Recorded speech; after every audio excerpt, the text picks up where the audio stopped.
Paul Dietrich is a gifted but unfulfilled classical pianist from Chicago.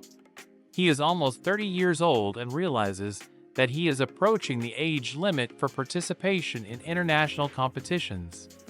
He has never been able to win a major competition in his career.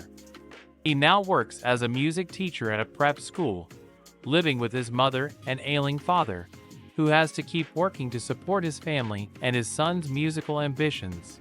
Despite his difficult circumstances, Paul decides to enter an international piano competition in San Francisco.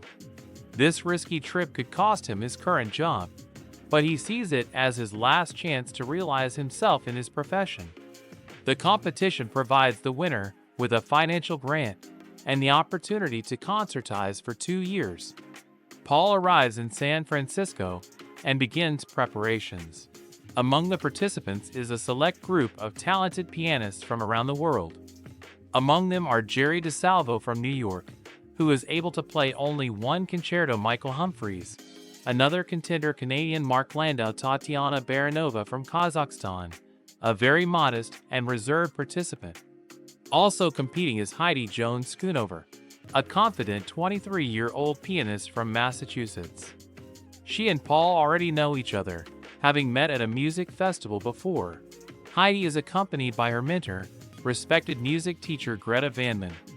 Greta is concerned about the possible impact of her personal relationship on Heidi's professional concentration and advises her to avoid distractions. Meanwhile, Paul tries to keep his distance from everyone so as not to lose focus. The competition auditions take place in several stages. Paul performs well and makes it to the finals along with 5 other contestants, including Heidi and Tatiana. At this moment, a crisis occurs. Tatiana's mentor defects before the final, causing Tatiana, who is in an unstable psycho-emotional state, to break down. The organizers postpone the final round for a week. At this time, Paul's mother insists that he return home and get a steady job, as his father is no longer able to work. Paul refuses and stays at the pageant while feeling inwardly guilty.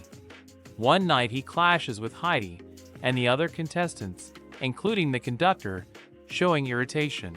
Paul later apologizes to Heidi. They meet and talk, Paul sharing details of his family situation with her. A more intimate communication develops between them. Greta is concerned about how this relationship may affect Heidi's preparation for the finals. The competition resumes. At the reception for the finalists, an unexpected press conference is held to celebrate Tatiana's return. This makes Paul angry. He believes that the organizers may be giving the win to Tatiana out of sympathy. He quarrels with Heidi, accusing her of not taking the contest seriously and of defending her rival. Heidi, realizing how important the pageant is to Paul, considers withdrawing. Greta accuses Paul of manipulating Heidi using her guilt. Paul convinces Heidi to stay and says he supports her participation. The finale comes. During Heidi's performance, there is a technical problem with the piano or score. She interrupts the performance and demands that the piece be replaced with another, which requires immediate orchestration. She is allowed to do so and performs the new concerto brilliantly. The jury awards the victory to Heidi. Paul takes second place. Before the final, they agree that regardless of the outcome of the competition, they will stay together and support each other by joining forces. However, when Heidi wins, Paul feels disappointed. He realizes that she was better and cannot accept a partnership where he is weaker. He walks away from her. Later, at a reception honoring the winners, Paul returns. He recognizes her success, agrees to be there for her, and accepts her victory. The ending of the movie implies that he is ready to move forward with her.